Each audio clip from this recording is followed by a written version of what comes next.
IT उद्योग भी हमारे यहाँ गुरुग्राम के अंदर पर्याप्त मात्रा में है।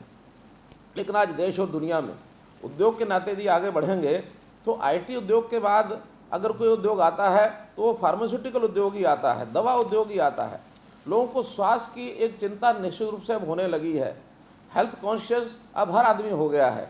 और वैसे भी कहा कि जो बेसिक नेसेसिटीज़ है आदमी की, उसमें रोटी, कपड़ा और मकान, शिक्षा, स्वास्थ्य और सम्मान। तो स्वास्थ्य भी जो है उसमें वन ऑफ द फैक्टर, और अब तो बहुत ज़्यादा कोरोना के इस कारण से बहुत एक महत्वपूर्ण विषय उभर करके आया है। हर व्यक्ति अब ये अपने स्वास्थ्य की चिंता करने लगा है, और जब स्वास्थ्य की चिंता करेगा तो निश्चित रूप से हेल्थ सर्विसेज में फार्मास्यूटिकल उद्योग इसका अपना एक महत्व है। और इसको जब हम ध्यान करते हैं तो अभी जो आप लोगों ने जिस विषय के ऊपर चर्चा आज की है, एक बल्क ड्रग की योजना, और इस बल्क ड्रग की योजना में अभी तक क्योंकि हमारे यहाँ बहुत सी चीज़ें विदेश के ऊपर हम निर्भर होते थे, रॉ मटेरियल के ऊपर भी निर्भर होते थे। हालांकि दवाएं हमारे यहाँ पहले भी कम नहीं बनती हैं, पर्याप्त बनती हैं। 50% of the share of the world, ये आज भी हम उसमें एक प्रकार से कंट्रीब्यूट करते हैं। यानी अमेरिका जैसे देश का 40% की सप्लाई तो हमारे यहाँ से होती है। यूके जैसे देश की 25% ड्रग की सप्लाई वो हमारे यहाँ से होती है। लेकिन क्या इसमें हम और आगे बढ़ कर के, क्योंकि हमारे यहाँ कोई टैलेंट की कमी नहीं है, हमारे जितने साइंटिस्ट हैं, इंजीनियर्स हैं, इन सब बातों का जैसे बताया अभी, उनकी कोई कमी नहीं है, लेकिन उनका हम उपयोग अपने यहाँ कर पाए, ये हमारे जो एसेट्स हैं इनका उपयोग हम कर पाए, इसके लिए जो योजना बनाई जा रही है उसके अंदर निश्चित रूप से हरियाणा में हम आगे बढ़ने के लिए अपने आप को ऑफर करते हैं।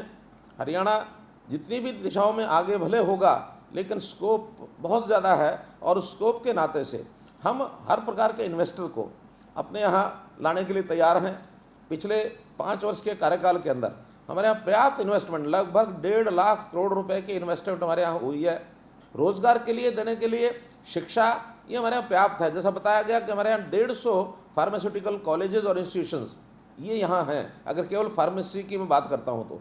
लेकिन बाकी जगह भी हमारे शिक्षा जगत में पर्याप्त एक स्कोप, एक हमने अपना काम किया है। हमारे एजुकेशन इंस्टीट्यूशंस वो पर्याप्त हैं।